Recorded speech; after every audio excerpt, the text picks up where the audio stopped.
Hi guys, welcome back to my channel. If you're new here, my name is Yolanda Melody. Today I'm so excited to present to you my ultimate plant guide for ultimate beginners. In my last video, I discussed how looking after plants can help to relieve anxiety, depression. It connects you with God. It makes you feel spiritually connected. They're beautiful to look at when you're just in the house, walking around. But ultimately, they are the gateway to becoming self-sufficient. Because once you get into plants, you realize how easy it is to create abundance. I understand how overwhelming it is when you start learning or researching about plants. You start to realise how little you know and how much you have to learn, and a lot of the time that can put people off. So what I want to do in this video is to break it all down into points and just discuss all of the things that you need to know, the hiccups you may come across and how to fix them, all from the perspective of someone that was a beginner not too long ago. So let's just get started. The first thing to know is that every single plant has a different set of requirements. Some like a lot of water and some do not. Some like direct sunlight and some actually do better in indirect light. Some can cope really well in a really shaded area in your house, and some plants can't even cope in the house. Some plants just need to be outside. But all we're going to be covering is houseplants. So the first thing that you want to do if you want to get into plants is to pick a plant that you really, really love. The first plant that you want to pick is one that you're really, really drawn to. And don't be scared of going for the one that you want in fear that you'll kill it, because that is the pressure that you need. If the first plant that you get is a plant that you are absolutely obsessed with and you really, really can't cope with the idea of killing it, that means that you're going to work hard to learn about that plant and to nurture it. Also, the energy that you give to a plant, I believe, does affect its growth. So don't be picking one that you're half-arsed with. For me, the plant that I always wanted to look after was a Venus flytrap. I've always been intrigued by Venus flytraps and the fact that they're a moving plant. A fly flies into them and then the trap closes in. I had heard that they were really hard to look after, but I didn't care. I thought, I love this plant. I need this plant. I will find a way to look after it. I don't care what anybody says. Because I had that attitude, my Venus flytrap, it just keeps growing. It's going mental. But anyway, I will be doing a video about how to look after Venus flytraps. But let's get to point 2. The most important thing you need to know when you buy your plant, or even before you purchase it, is to quickly check on Google and just get an idea of how much sunlight this plant requires. Plants can be very fussy about where you put them, so I always have an idea of where I'm going to put the plant before I even buy it. In your house, you may not have a south-facing window, which is the window that gets the most sunlight. Now, say for example, if you buy a plant that needs a ton of sunlight and you don't have a south-facing window, that could be a real struggle by the time you get it home and realise, shit, I'm not giving this plant enough sunlight, like there's nowhere in my house to put it. The next thing that you want to know is, what are their water requirements? Does this plant like a lot of water or does it like less? Some plants, like my carnivorous plants, need to be constantly moist because the Venus flytrap, for example, its natural setting is in a bog-like setting, whereas cactuses, for example, they barely like any water at all, and if you overwater them, they will get root rot and die. Another thing that you may not have come across is the type of water that you give a plant. Now, all plants will prefer distilled water or rainwater because rainwater is natural and it has no harsh metals or fluoride or any of the other shit that they put in the water. God knows what's in there. Just like bad water affects us, it affects the plants as well. There are some plants that literally cannot cope with anything other than completely pure water, aka distilled water or rainwater. And then there are other plants that are a lot more resilient.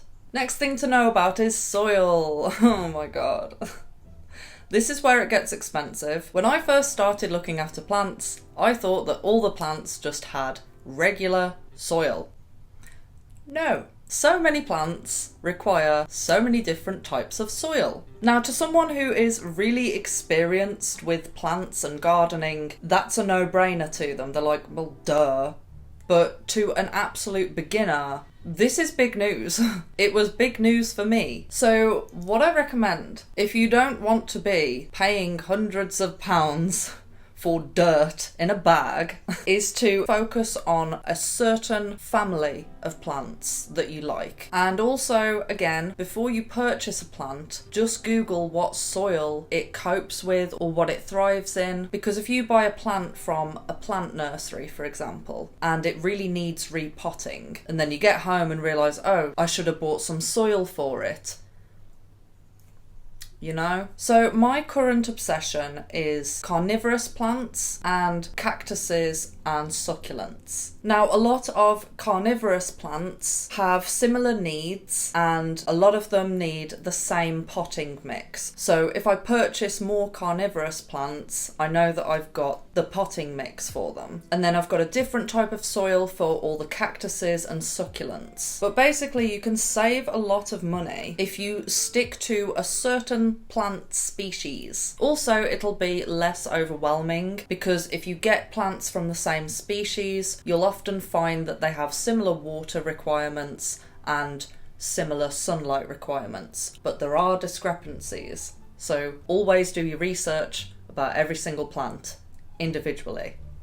Some other things that you may come across when you're researching is humidity requirements, as in how humid your house is. Certain plants do better with different humidity levels. Me personally, I haven't come across any issues, so I would say it's a less important priority. Pot size. Typically, the bigger the pot, the bigger the plant. If you get into plants, you'll find that you are repotting things all the time. I'm always repotting things because my plants are growing that quickly, or so it seems. Some plants, however, if you put them in a pot that is too big, it can actually cause problems. Again, I'll use cactuses as an example. If you were to put a cactus in a pot that was too big, it stands the risk of developing root rot, because with cactuses you water them very infrequently and all of the potting mix needs to be completely dry before your next watering. Cactuses do not like to be sitting in moist soil, and if they are, they will get root rot and they will die. Hence why people tend to put them in really tiny pots, because less soil equals less risk of moisture lingering in there. Another thing that I never thought would be an issue is the type of pot, like the material of the pot that you have it in. So with my carnivorous plants, they have to be in a plastic pot as opposed to a terracotta pot, or, you know, like the fancy decorative pots that are made out of clay, for example. Carnivorous plants get their minerals from eating bugs and flies. If you were to put a carnivorous plant into a terracotta pot, for example, over time the minerals out of that pot would seep into the soil and eventually kill the plant, because the plant doesn't like minerals. I know.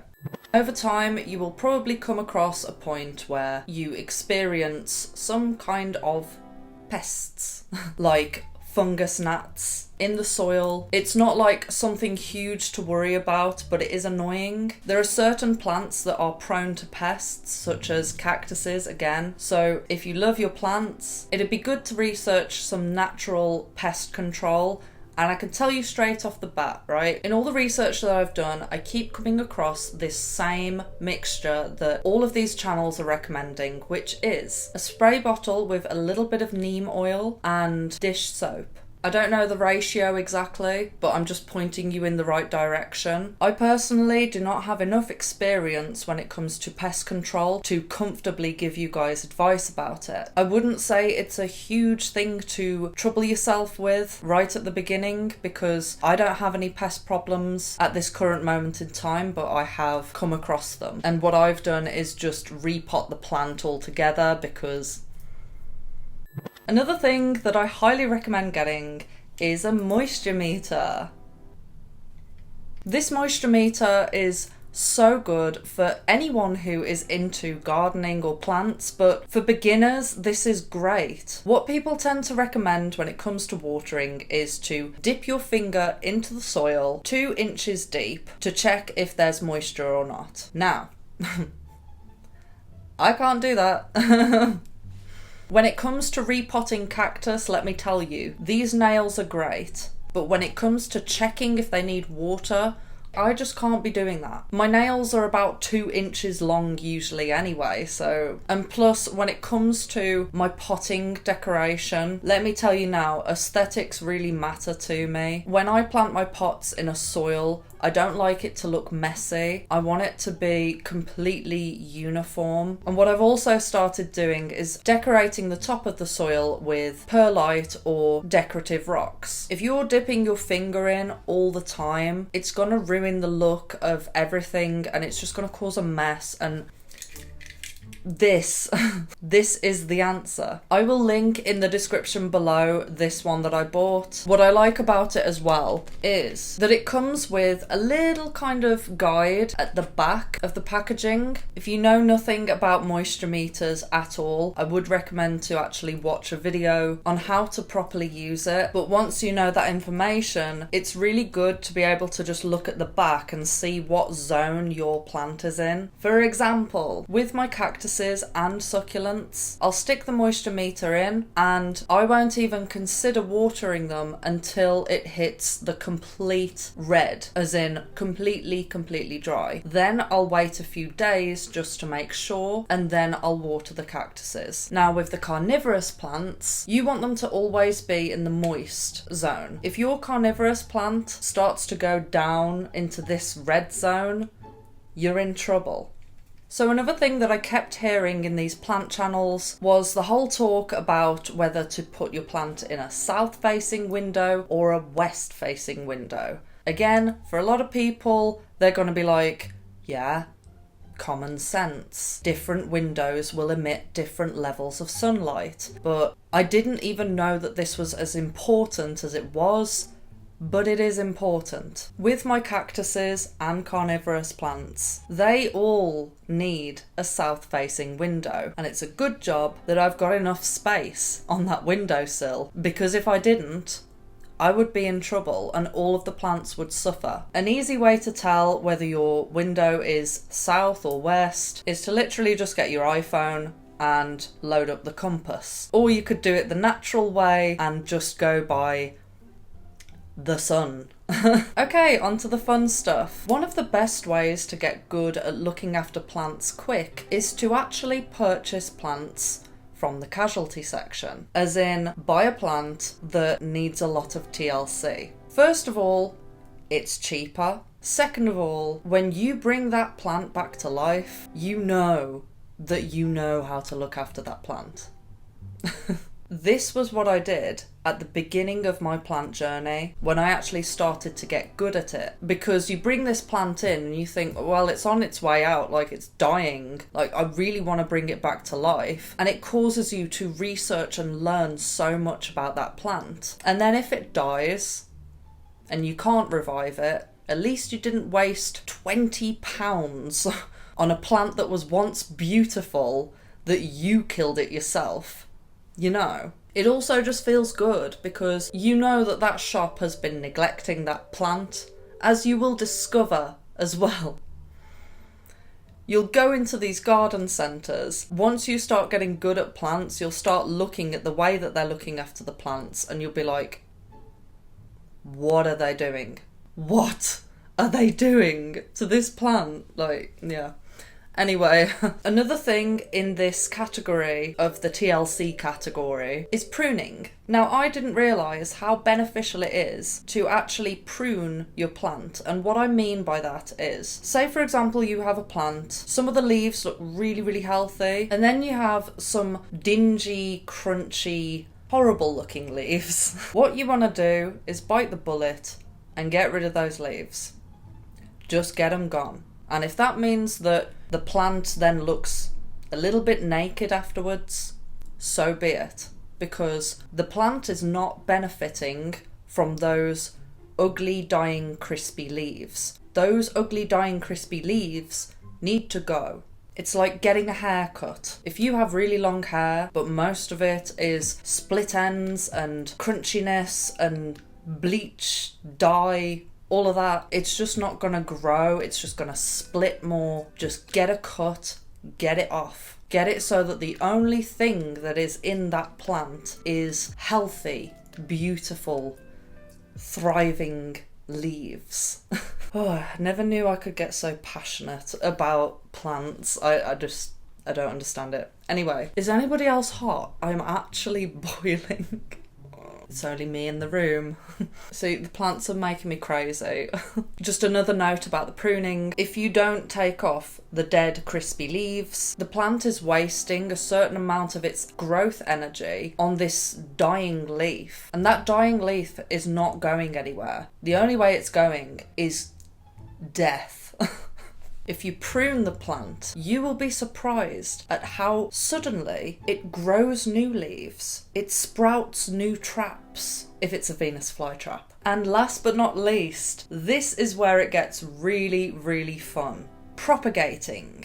Propagating is where you take a piece of the plant and create a new plant from that piece. Now, every plant has different ways that you can propagate it. I'll give you an example. If you have a monstera plant, which is a big leafy plant that grows absolutely massive if you look after it properly, these plants can be so expensive when you buy them at the store. But if you have one that you've been looking after for years, you can actually snip off one of the branches and create a whole new monstera plant just from that branch propagation. This is what I mean when I say abundance, because even if you don't actively propagate, your plants will have babies in the pot. With my aloe vera plants, they just keep having more and more babies. This plant here, this is my Haworthia plant. It looks like a zebra. You can see that it's flowering here as well, which is another sign that it's trying to create more of itself. But it also has two little babies at the side. So I bought this plant as a singular plant, but technically it's actually 3 plants. I'm just waiting for the babies to grow a little bit bigger and then I'll repot them. But imagine if you got really, really good at this, you could literally start a business. The amount of money that people must be making when they're growing plants and selling them. Not saying that that should be your motive, but I'm just saying that you only need to buy a plant once and look after it properly, and you could have lots and lots of that plant.